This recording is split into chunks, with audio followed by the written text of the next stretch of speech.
There earlier this month where folks saw some major flood stages in certain parts of the state, but Zane, none of that today. We're just watching for the heat. No, yeah, today it's going to be all about the heat. Won't be till probably tonight where we have some more rainfall in the form of some thunderstorms. Nicole, outside here this morning, a little bit of a grayish hazy look here from our West Des Moines camera looking back off to the east. Some spots around Iowa do have a little bit of some fog here this morning as well. Temperatures are warm, above 70 degrees still here from the overnight hours. Didn't cool off a ton. The dew point's high enough in the upper 60s that you can feel a little bit of that humidity once again here too. Eastern Iowa's had a few showers overnight from a little system passing by us over that direction. To our west is another system that's sort of weakening as it comes across Nebraska. Watch as those showers sort of disappear as they head over towards places like Lincoln and Grand Island, but we'll probably ignite more storms out that direction later on today, including possibly some severe ones out in that yellow zone that extends as close as far northwest Iowa. That's a level 2 risk of severe weather.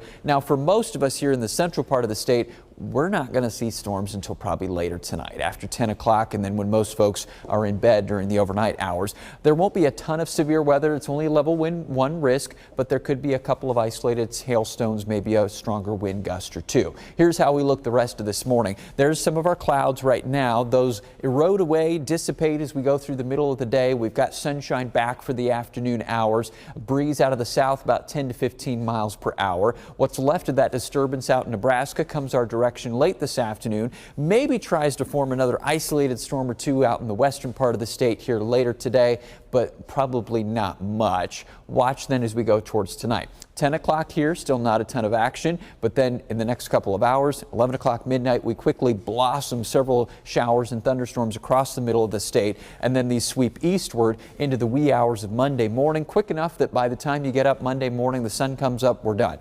We're back to being dry here as we go through the daytime hours of Monday. A few residual clouds linger across parts of northern Iowa, but then those are gone as well. Sunshine then for Monday afternoon, and the heat returns. So where there is a little bit of lingering clouds Monday, probably won't have the real nasty heat index values, but here around the Des Moines metro, southern Iowa, probably 100 plus Monday afternoon, and we're going to have probably a few days of that as we go through this week. Look at the high temperature, especially Tuesday, Wednesday, 94, 95, add 10 degrees or so onto the heat index there, low 100s during the middle part of this work week. That Tuesday, Wednesday time frame is going to be the most uncomfortable of the upcoming next several days. So we're headed towards the end of the month here this week. It's going to feel like a hot end to July. Mid-90s before we back the temperatures down towards 90 and then the upper 80s. As far as storm potential, it's obviously later tonight, and then there'll be a couple systems that ride around the edge of this big heat dome